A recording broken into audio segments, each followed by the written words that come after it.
Muito bem, estamos começando a partir de agora mais um podcast CBN Inspire-se.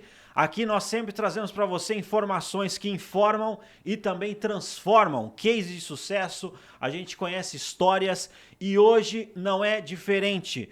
Hoje nós iremos conhecer uma pessoa que é conhecida por suas posições firmes e também pela sua trajetória na segurança pública.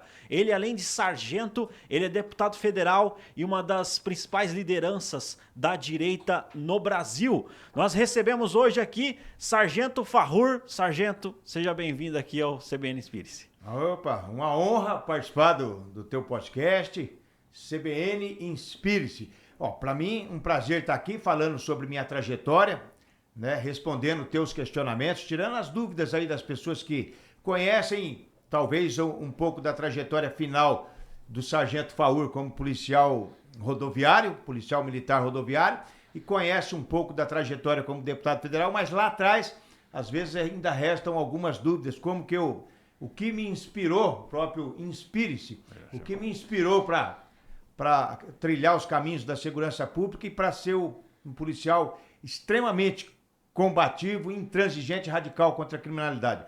35 anos servindo na Polícia Militar do Paraná, estamos aí preparados para os questionamentos. Maravilha, inclusive eu até puxo esse gancho, 35 anos, né, dedicado à segurança pública.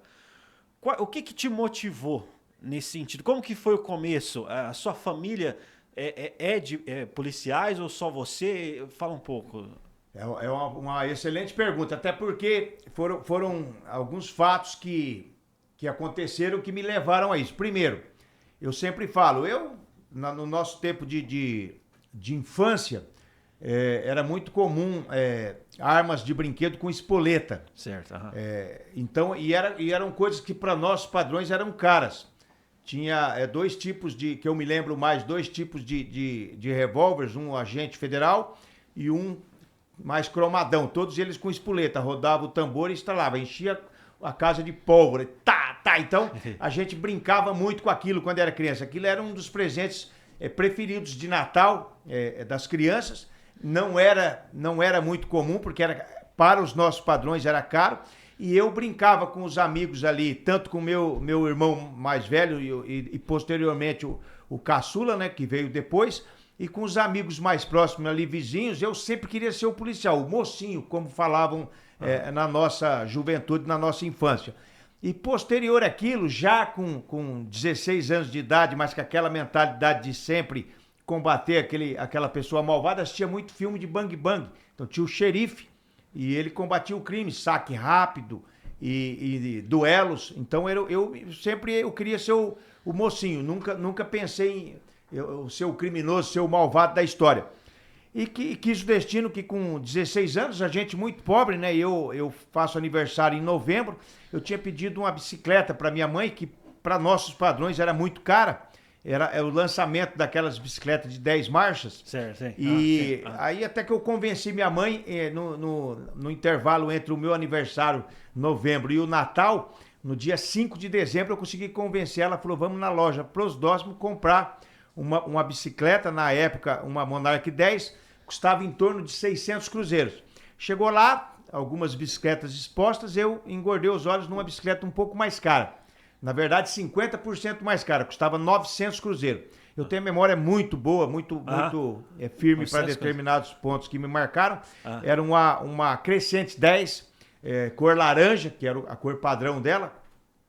E minha mãe comprou. Minha mãe, na frente do vendedor, talvez ficou até um pouco envergonhada da minha insistência de comprar um modelo mais caro.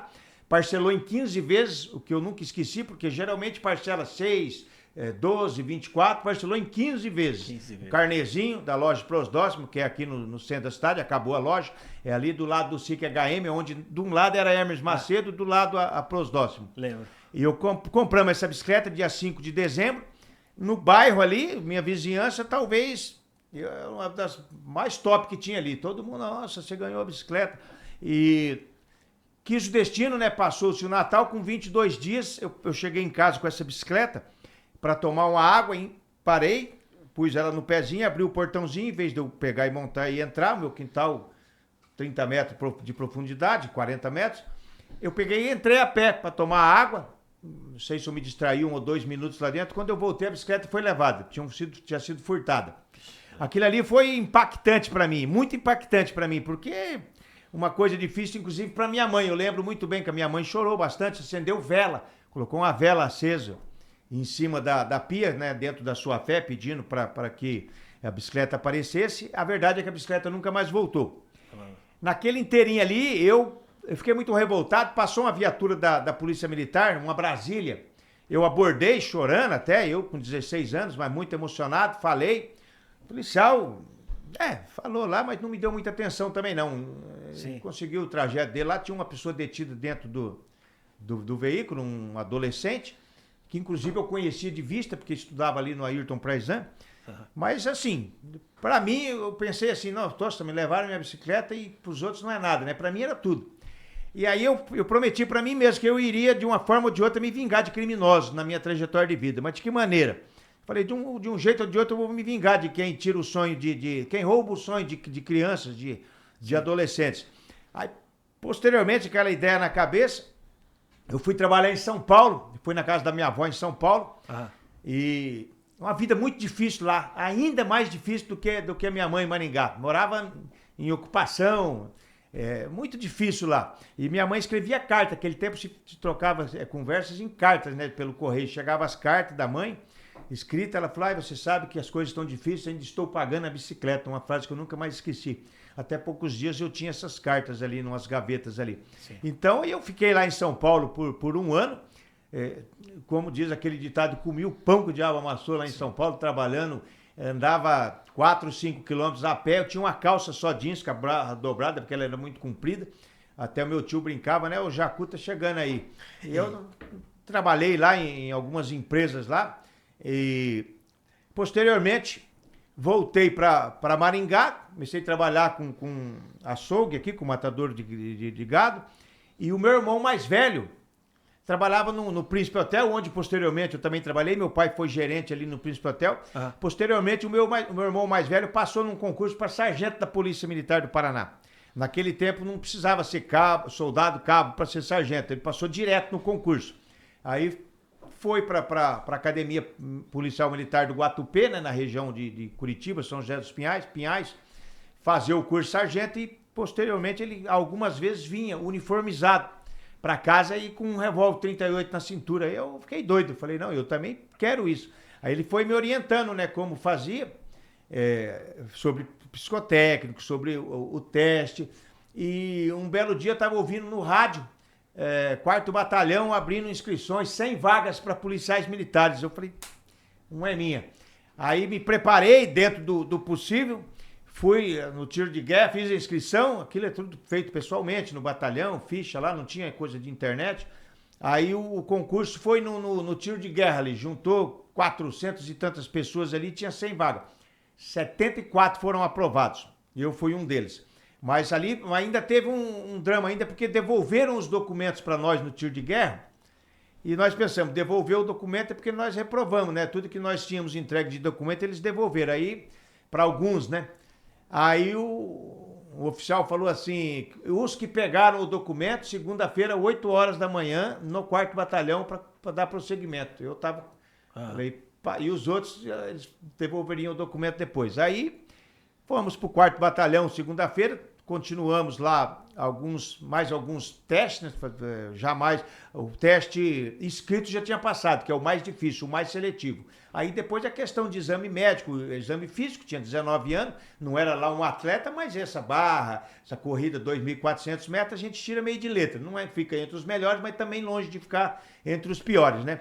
Aí fiz a escola de polícia, 6 meses, e já comecei a me destacar. Todo lugar que eu trabalhei dentro da instituição Polícia Militar do Paraná, eu me destaquei.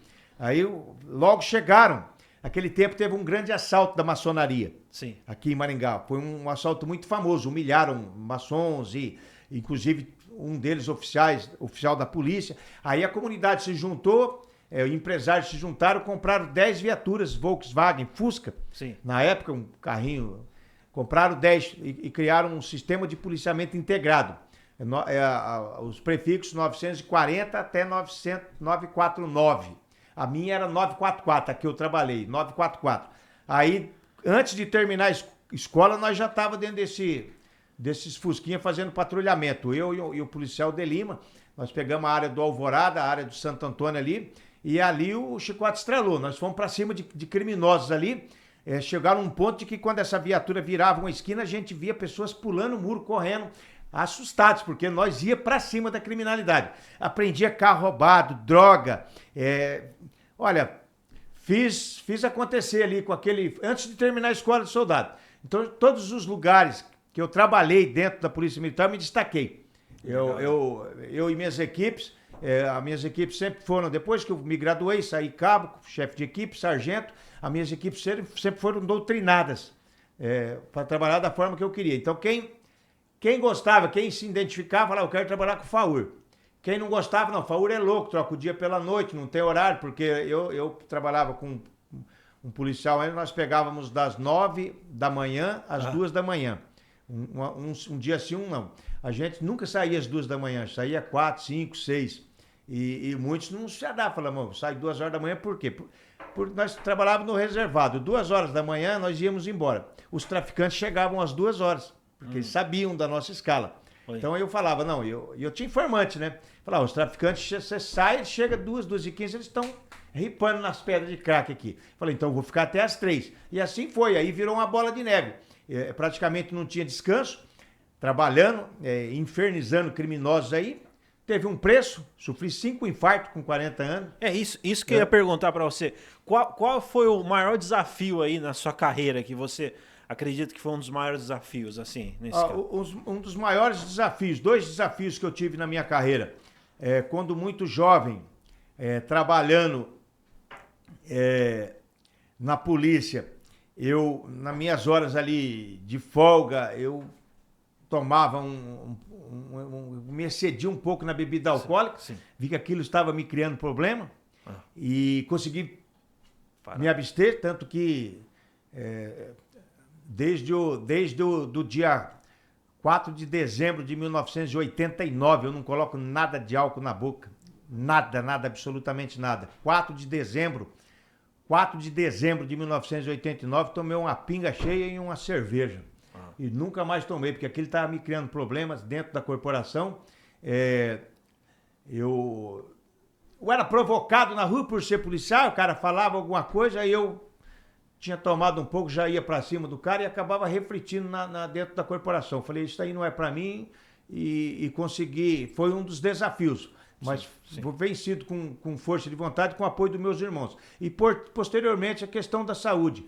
Eu queria consertar o mundo, eu não tinha horário de dormir, até hoje eu tenho essa dificuldade com horário, não tinha horário de almoço, de janta, eu pegava um fragante 11 horas da manhã, ele terminava 4, 5 sem comer, sem nada. Então isso aí custou caro para mim. Aos 40 anos eu comecei a sentir dores intensas no peito. Eu fiquei por cerca de 30 dias indo no médico, fazendo o eletro não pegava nada. E eu sentia dores, o pessoal pensava que eu não tinha superado a morte do meu pai, que tinha morrido pouco tempo antes. Eu falei, mas não é possível, porque eu sinto uma dor física e tal. Até que um dia eu passei mal dentro da minha casa, né? E eu caí na sala, falei para minha mãe que eu estava com uma dor muito grande. Até um amigo meu tinha levado num médico particular. Ele falou, vou te levar num médico particular, isso não tá certo não. E ele pediu para fazer esteira. E aí eu falei, vou marcar depois, né? E vim para casa, tava chuviscando, eu de folga, acho que eu ia trabalhar à noite, falei, vou dar uma descansada. Eu durmo de bruço, deitei na cama, uma chuvinha, meio-dia. Tinha almoçado numa cantina com esse amigo meu, começou a doer o peito. Falei, de novo, caramba, não tem sossego. Aí eu vi que tava muito forte, eu sentei na sala, né, meio que caído. Minha mãe ligou pro SEAT, ligou pro meu irmão tava no fórum, meu irmão ligou pro SEAT, eu escutei até o barulho da sirene passando. Desceram 100 metros a mais, voltaram. Aí o médico perguntou se eu tinha caído. Eu falei, não caí, eu sentei, eu tô com dor no peito. Aí colocaram na maca, me aplicou analgésico. Aí eu fiquei resmungando, eu tava com muita dor. Aí ele me deu uma bronca ainda, falou, pô, você é da casa, você tem que colaborar. Porque eu era polícia, eu tinha que colaborar. Eu falei, mas eu sou da casa, mas até agora vocês não resolveram o meu problema. Mas eu te apliquei 1 tonelada de analgésico, falei, não resolveu, eu tô com dor no peito. E eu vi a ambulância se deslocando e virando, e eu passando mal ali dentro daquela maca, quase caindo ali. Aí chegou no Hospital Santa Rita, O médico que tinha me atendido 2, 3 vezes, colocou o eletro, aí começou, falou, agora tá pegando infarto. Aí ele perguntou pra mim, fez a esteira? Eu falei, não fiz. Aí ele falou assim, bom, agora não é hora de saber o que fez ou o que deixou de fazer, é hora de saber o que vai fazer. Vou te mandar pra UTI, falou o nome da chefe da UTI, falou, ela vai conversar com você lá. Fui pra UTI, medicado, no outro dia, meio-dia, aí à tarde fiz o cateterismo, aparece todas as imagens na tela, eu falei com o médico, é grave? Ele falou, é grave. Mas depois nós conversamos. Aí no outro dia, na hora, ele vai dar a notícia, ele falou pra mim assim, ó, questão de coração tem 3 situações. Medicamento, angioplastia ou cirurgia. O teu caso, infelizmente, só cirurgia. Com 40 anos, uma cirurgia de coração, o céu caiu na minha cabeça. Aí eles abrem pra visita, né, pra te consolar. Daí entrou minha cunhada, Cidinha, eu chorei, ela falou, tá triste? Eu falei, tô triste, né, porque fazer uma cirurgia de coração. Aí fui pra UTI e tal, perguntei pro doutor se eu voltava pro meu trabalho, ele falou, o que você faz? Eu falei, eu sou policial militar. Ele falou, volta sim. Voltei, lembro que 50, 60 dias depois de operar, eu voltei a trabalhar no reservado, um cara falou pra mim assim, ó, tem um cara ali que assaltou eu no lanche. Braguinha Lanche, foi assaltado num dia e o cara tava de bicicleta ali. Aí eu falei, vamos lá, chegamos em cima, o cara abandonou a bicicleta, pulou no pátio de uma igreja, eu subi no muro, o polícia, meu parceiro, falou, não pula, não pula, e eu com o peito cortado. Não pula, eu peguei uma pá, cheio de cimento grudado, daquelas pá de pedreiro, dei na cabeça do vagabundo. Ele falei, não precisa pular não, a pá vai no meu lugar. Aí levei para prender o assaltante. Tinha assaltado o lanche ali na Morangueira uma noite antes. Então eu já estava fazendo estripulia, já pulando o muro E não podia, né? Não podia, porque... Tinha que ficar de repouso ali. E não podia pegar mais de 20 quilos de peso, porque tem 4 X aqui dentro aqui de costura? De fio de platina, né? Platina. Eu acho que é isso. Então quando você faz Cateterismo ou não? Não, aquela chapa, né? Sim. O raio-x, é para pneumonia, alguma coisa, você vê os 4X lá. Então estão aqui. Agora já cicatrizou, mas na época era perigoso abrir, né? Teve caso de abrir. É uma cirurgia muito invasiva, né? E eu continuei meu trabalho, me destaquei, depois fui até como um prêmio, sabe? Eu fui para a Polícia Rodoviária, até porque eu pedi. Fui pra Polícia Rodoviária, o advogado ainda falou pra mim brincando, falou, você pega 2 quilos aqui lá, você vai pegar 1 tonelada. E foi dito e feito. Na Polícia Rodoviária também me destaquei, na Rotan da Polícia Rodoviária, como um dos que mais aprendeu drogas aí, contrabando, mandado de prisão, armas. Então foi uma trajetória de sucesso, focado, nunca saí pra trabalhar, eu sempre saí pra me divertir. É o que eu mais gosto de fazer, eu sempre brincava, né? Hoje eu tô em outra função, também a segurança pública continua sendo minha bandeira principal, mas eu sempre falei assim, ó, tem gente que gosta de jogar futebol, tem gente que gosta de jogar videogame, tem gente que gosta de ir na balada. O Sargento Faur gosta de prender bandido. Então a minha diversão era prender bandido. É isso que eu ia perguntar, porque eu falei, qual que é teu hobby? Meu hobby é prender bandido. É atrasar o lado de bandido. E hoje o meu hobby é ver projetos tramitando e sendo aprovados dentro da Câmara, que não são tão comuns, porque dentro da Câmara dos Deputados, e principalmente com esse governo ainda mais, eles priorizam muitas pautas econômicas, que eu entendo que sejam importantíssimas, até porque, dependendo da economia do país, você consegue amenizar ou não a criminalidade, claro, né, você gerando emprego e renda, mas eu também, agora, a semana que vem agora, nós estamos retornando para Brasília, e o presidente da Câmara, o Arthur Lira, prometeu para o Coronel Fraga, que é o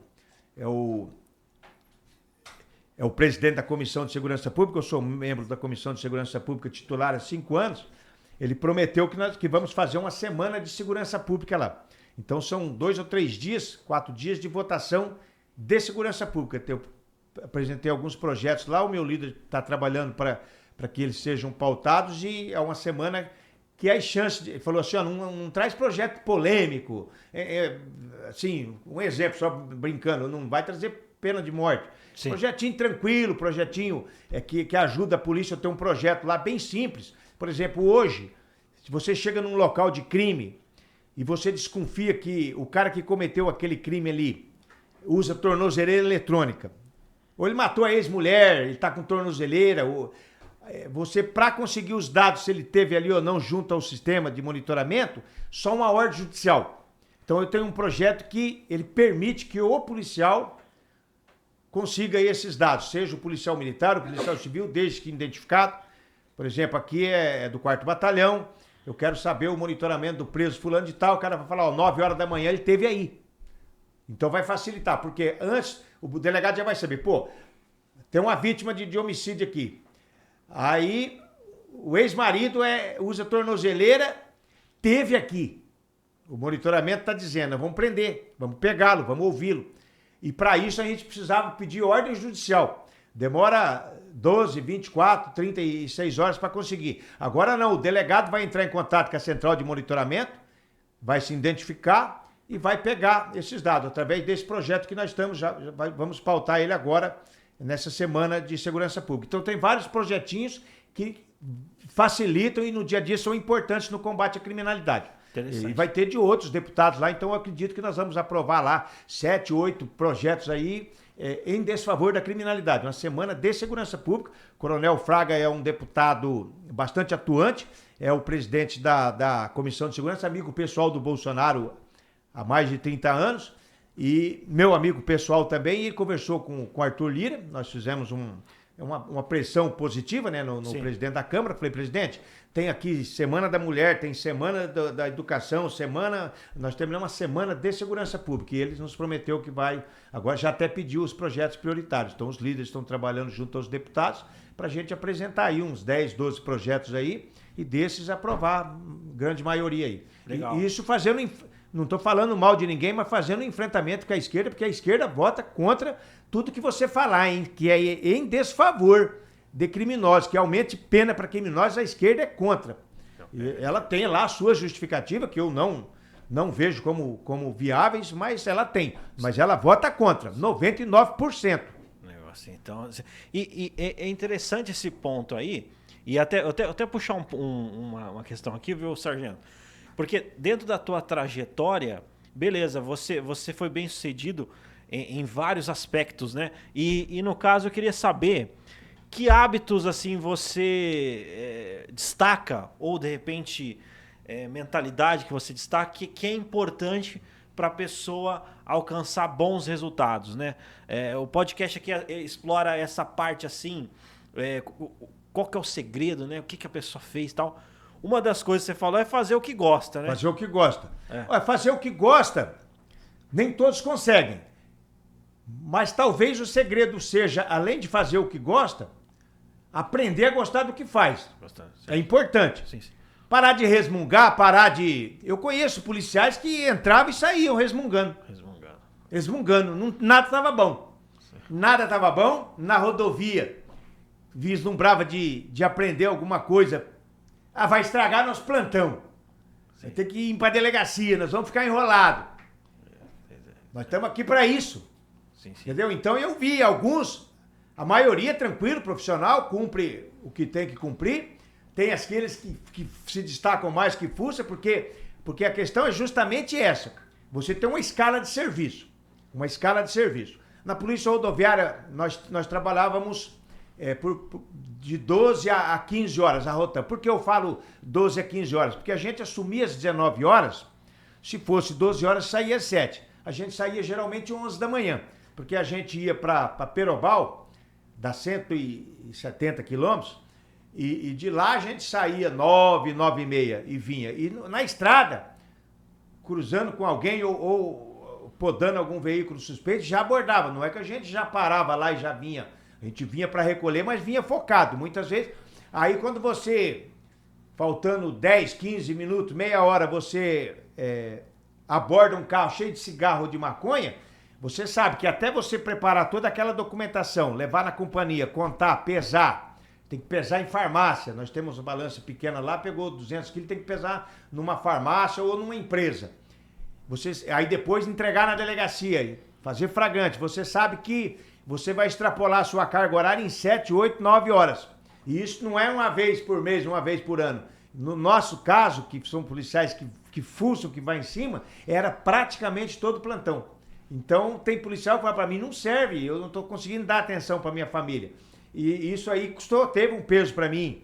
5 infartos e tudo, essa querer consertar o mundo. Eu estava em casa, eu assisti um programa que assaltantes tinha tido êxito lá em levar. Me deixava extremamente mal aquilo. Eu queria pegar, eu ia para cima e eu começava a acionar minha rede de informantes, tudo para poder pegar. Era um prazer grandioso para mim.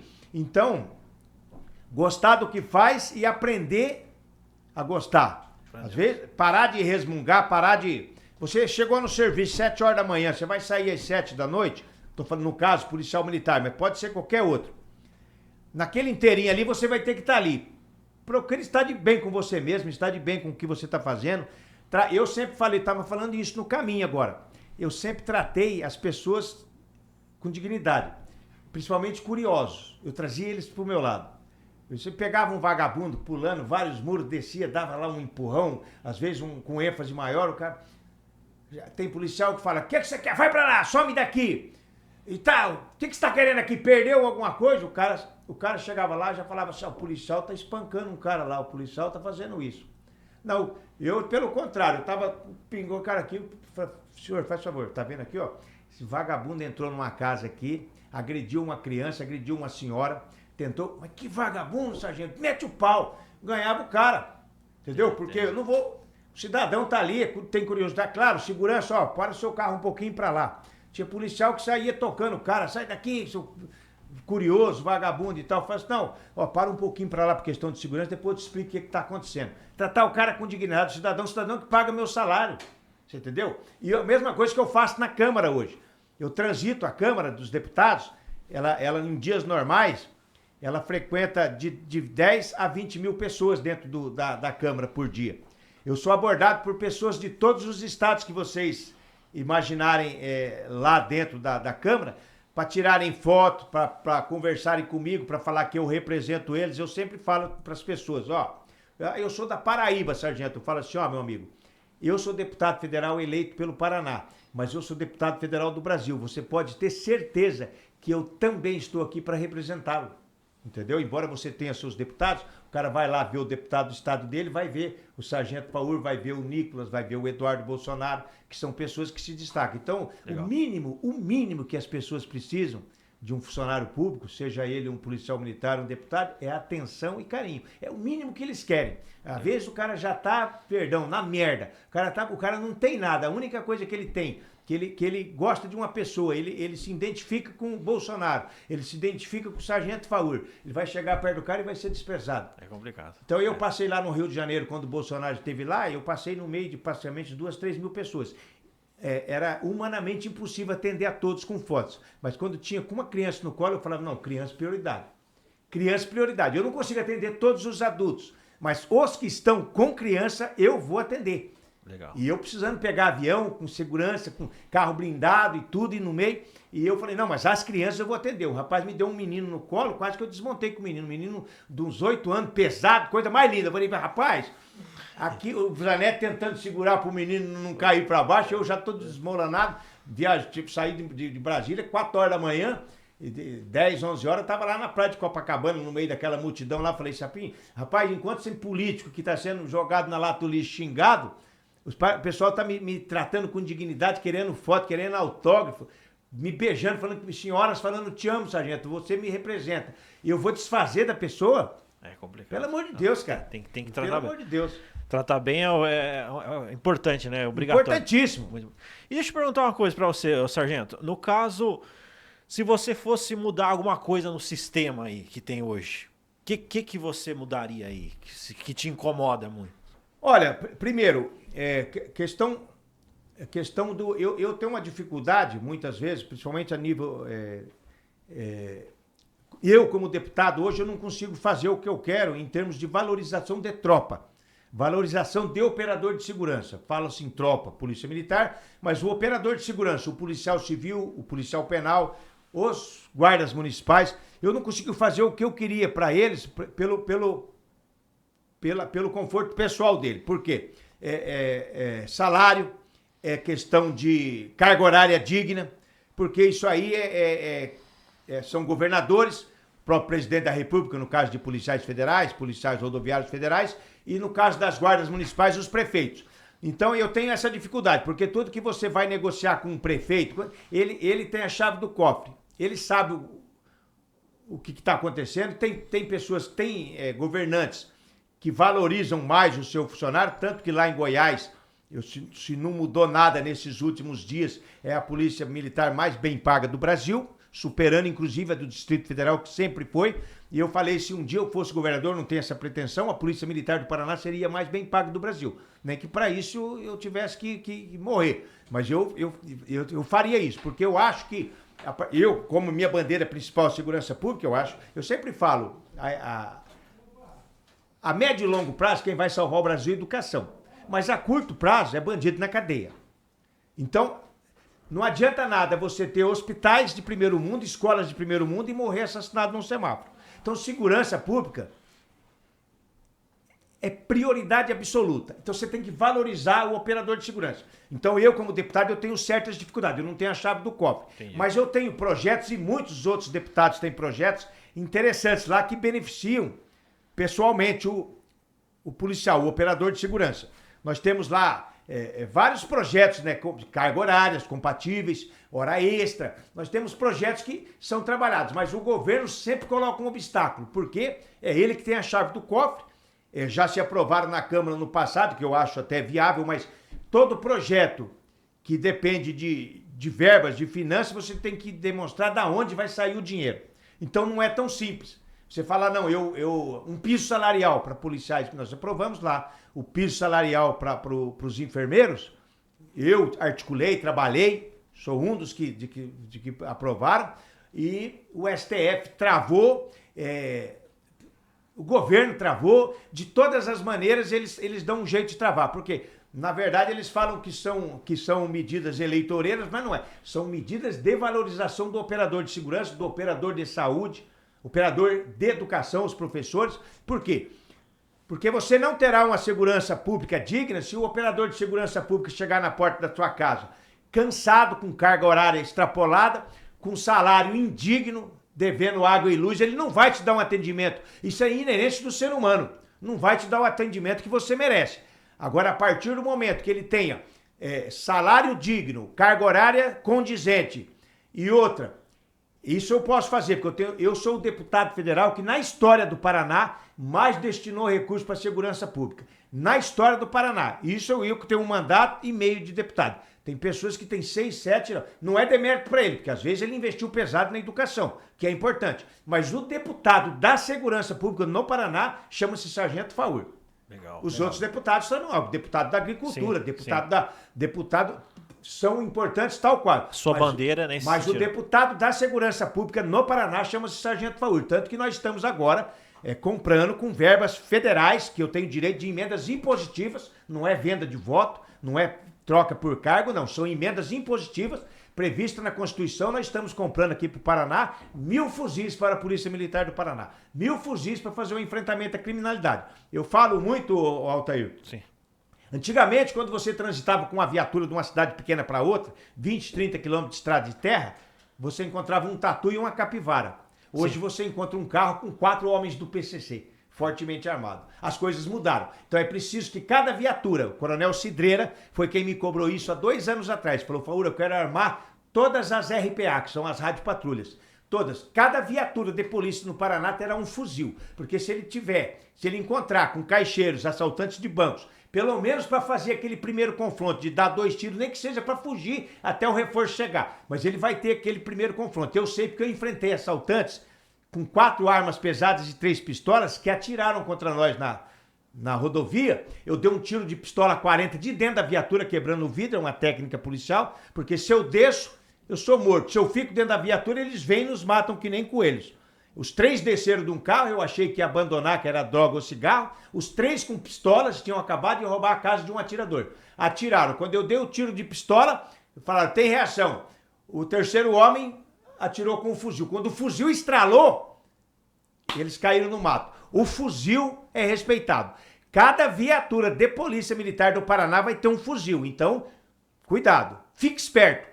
Fique esperto. Fica registrado aí essa parte. E eu até puxo uma coisa que é interessante, viu, Sargento? Tem alguma aqui, a gente tá chegando nos momentos finais, né? Mas tem alguma coisa engraçada que durante esse período aí, tanto na polícia militar quanto, enfim, na sua trajetória, tem algum momento mais inusitado assim que você já passou? Tem bastante coisa que chamativa, né? Por exemplo, eu abordei uma vez, juntamente com outros policiais, eu saí na pista, era 9 horas da manhã, o pessoal estava acabando de tomar café, eu abordei um veículo, um Ford Escort. Aí eu falei, abordei, o cara parou, Escortinho vermelho. Aí eu falei pra ele assim, abre o bagageiro pra mim. Ele falou, tô fudido. Eu falei, por quê? Ele falou, aí me levou lá, abriu, tava cheio de maconha. Eu falei, tá mesmo, tá bem fudido.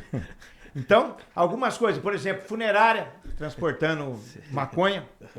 E também algumas vezes funerária, que eu fiz questão de abrir o caixão e o morto estava ali. Aí eu dei uma fuçada com a mão ali, meio que... Eu nunca gostei de morto, sabe? Mas dei uma fuçada ali, o bichão tava gelado, não tinha maconha não. Falei, vai embora, pelo amor de Deus. Mas são coisas que faz parte da trajetória da gente. Algumas bem cômicas, algumas... Uma vez eu cheguei numa casa e o rapaz ele praticava furtos e roubos e eles eram usuários de drogas e vendiam cocaína. Eu cheguei na casa de um desses vagabundos, a mulher franqueou a entrada pra mim, tinha um pacotinho com um pozinho branco, aí eu peguei e lambi. Amargo pra caramba, eu falei, que pó é esse aí? Ela falou, é pra passar na ferida da perna.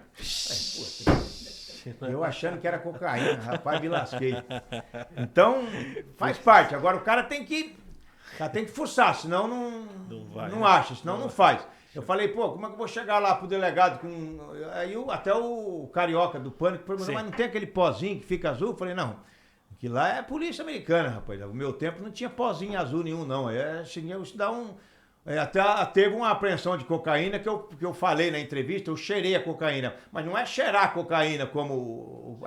Não, eu cheirei a cocaína, eu cheirei o pacote e você cheira o cheiro da química. Aí eu vi que eu falei, cheirei cocaína, vai virar meme. Aí eu já emendei, falei, tô chapado até agora. Mas na verdade eu cheirei o pacote não foi aquele cheiro do viciado, né? Longe disso.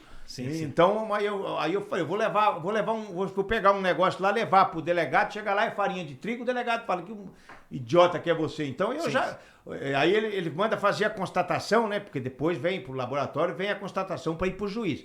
Mas eu já faço uma pré-constatação. Eu já cheiro, já põe na boca, amortece tudo, falando, é cocaína mesmo, vamos levar para não passar vergonha. Então, porque teve um caso, não comigo, mas teve um caso no Brasil, que o cara pegou um cara com uns tabletão assim, deu uns pescoção nele e tal, e o cara falou, não, eu sou vendedor de rapadura.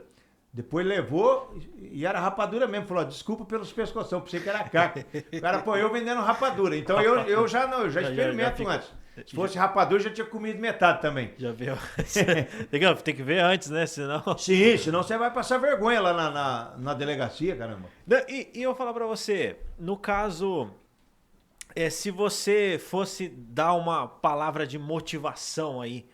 Aliás, antes de entrar nisso, queria que você falasse um pouco aí da importância da pessoa não usar droga também. Eu queria falar...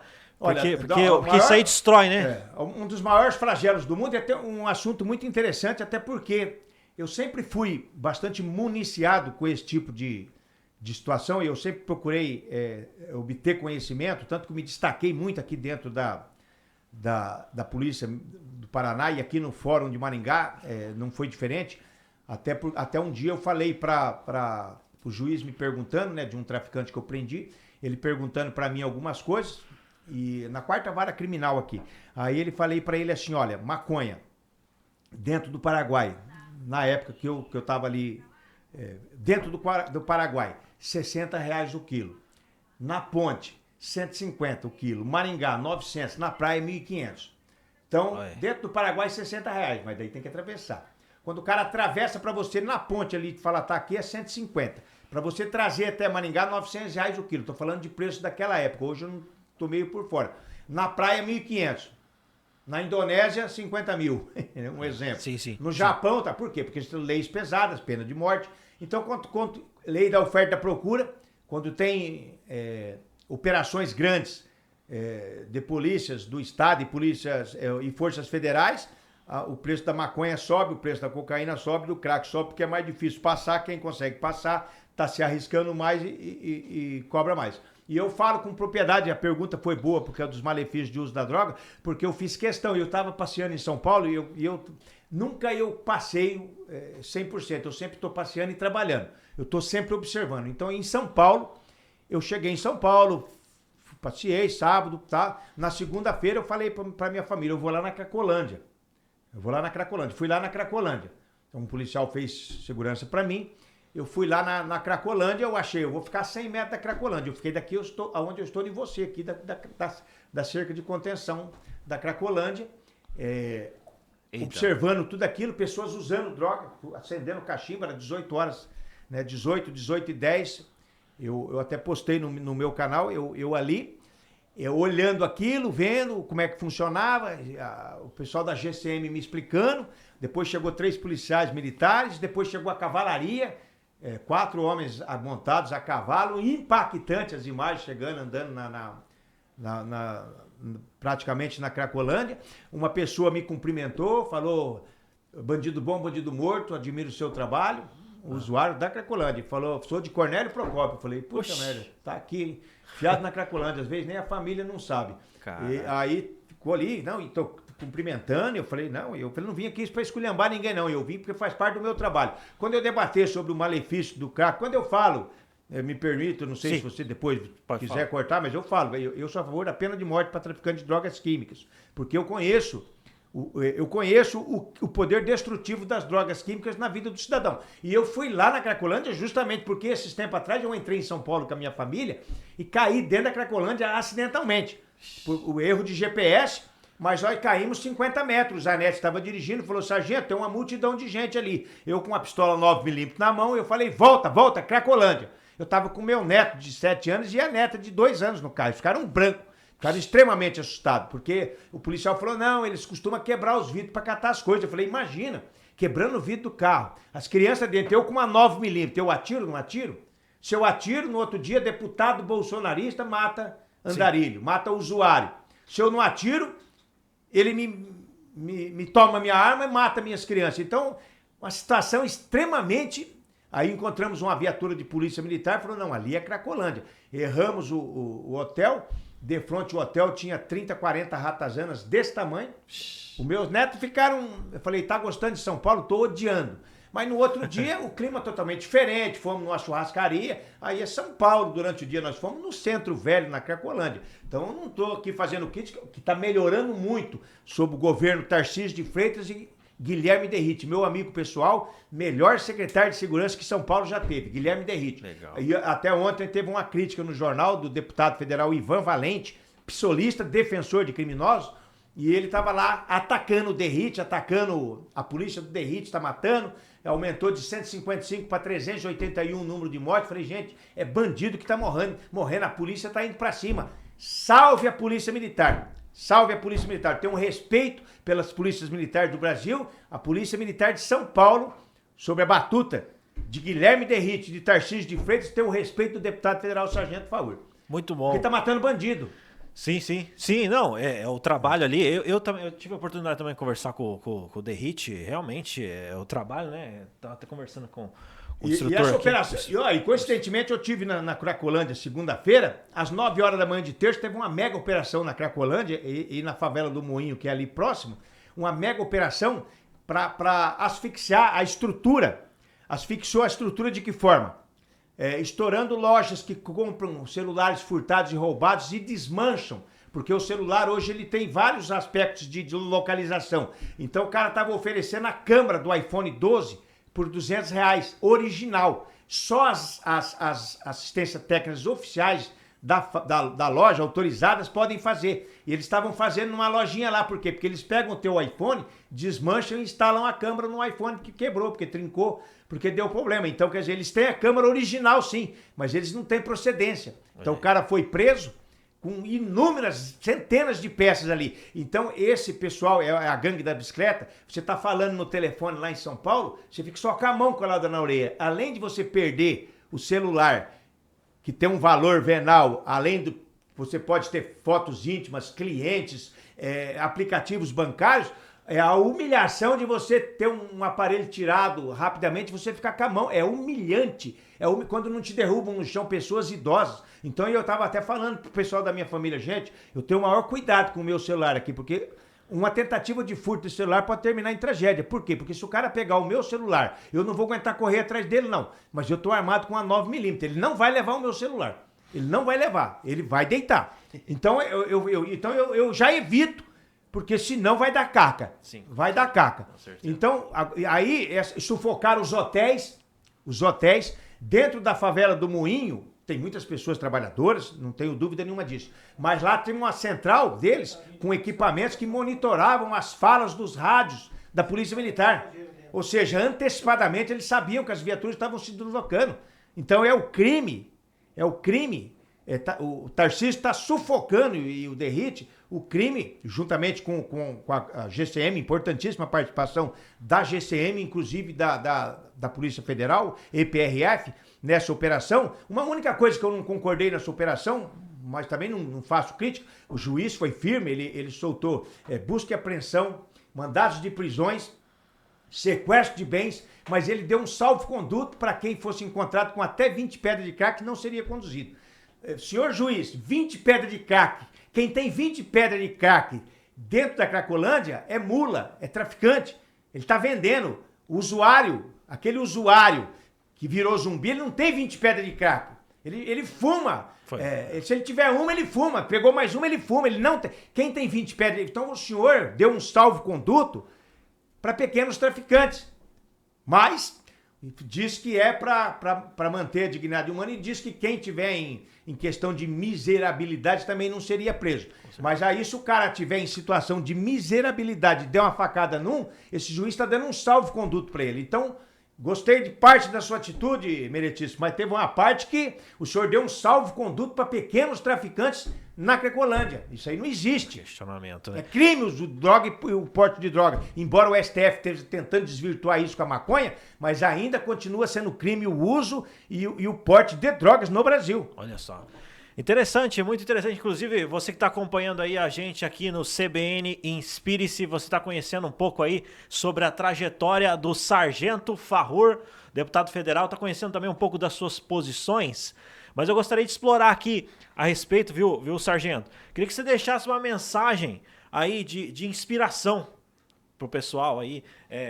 Às vezes, de repente, a pessoa que está entrando agora na Polícia Militar, ou enfim, a pessoa está início de carreira, precisa de uma motivação, pode falar aí sem papas na língua. Olha, eu posso até ser questionado por algum comandante de ar-condicionado, por algum político de ar-condicionado, mas eu falo, o verdadeiro policial, isso serve para militar, para civil, para Polícia Federal, PRF, o DPEM, né, os policiais penais. O verdadeiro policial é aquele que toma para si as dores da sociedade. O verdadeiro policial toma para si as dores da sociedade. Da mesma maneira que não fizeram comigo no passado, quando furtaram a minha bicicleta. 2 policiais passaram e não tomaram as minhas dores para si. Ah, tá, nós vamos ver e foram embora. Deixaram um adolescente chorando. Eu, diferentemente, fosse eu, teria colocado o adolescente na viatura e teria feito um patrulhamento muito amplo ali com ele, para ele ver que o Estado está tentando ajudá-lo. Então, o verdadeiro... Aí teve um policial que escreveu, quando eu comentei isso na internet há muitos anos, um policial escreveu, falou, não, o verdadeiro policial é aquele que cumpre a lei. Falei, quem tem que cumprir a lei é bandido. Polícia tem que descer a borracha. Polícia tem que descer a borracha. Quem tem que cumprir a lei é bandido. Então, o verdadeiro policial é aquele que toma para si as dores da sociedade. Ah, furtaram o meu carro. A dor é minha, cidadão. A dor é minha. Eu tô me sentindo ofendido. Então eu vou atrás desse vagabundo para que ele devolva o seu carro. Então, meu filho é viciado em droga.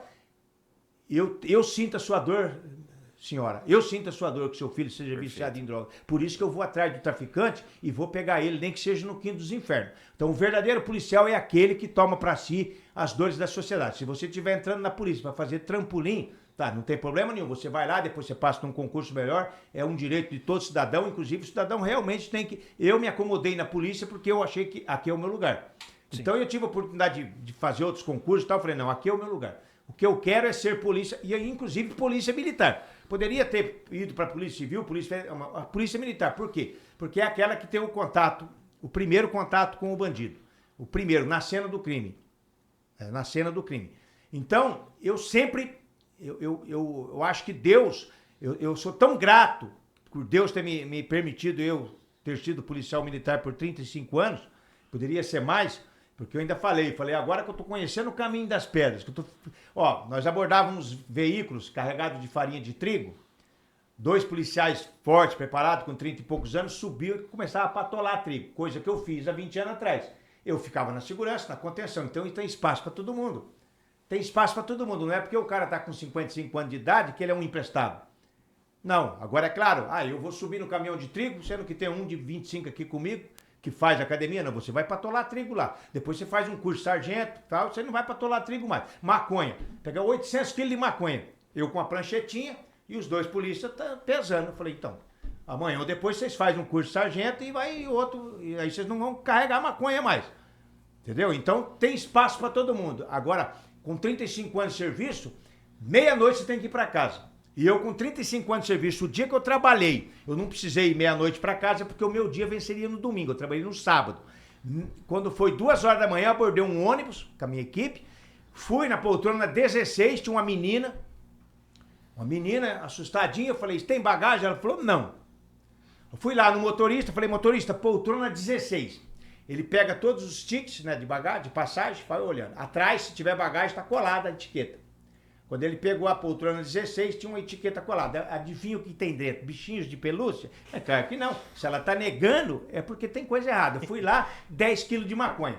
Daí tocou o telefone dela e eu atendi. Falei, opa, uma outra menina. Falei, eu tô aqui na rodoviária, cadê a fulana? A fulana tá aqui. Você tá fazendo o quê aí? Não, eu tô aqui, esperando. Falei, tá bom. Liguei pra guarda municipal, falei, tem uma menina que nem barata tonta aí, esperando a outra que tá chegando. Então dá uma olhada nela, tinha mais 10 quilos.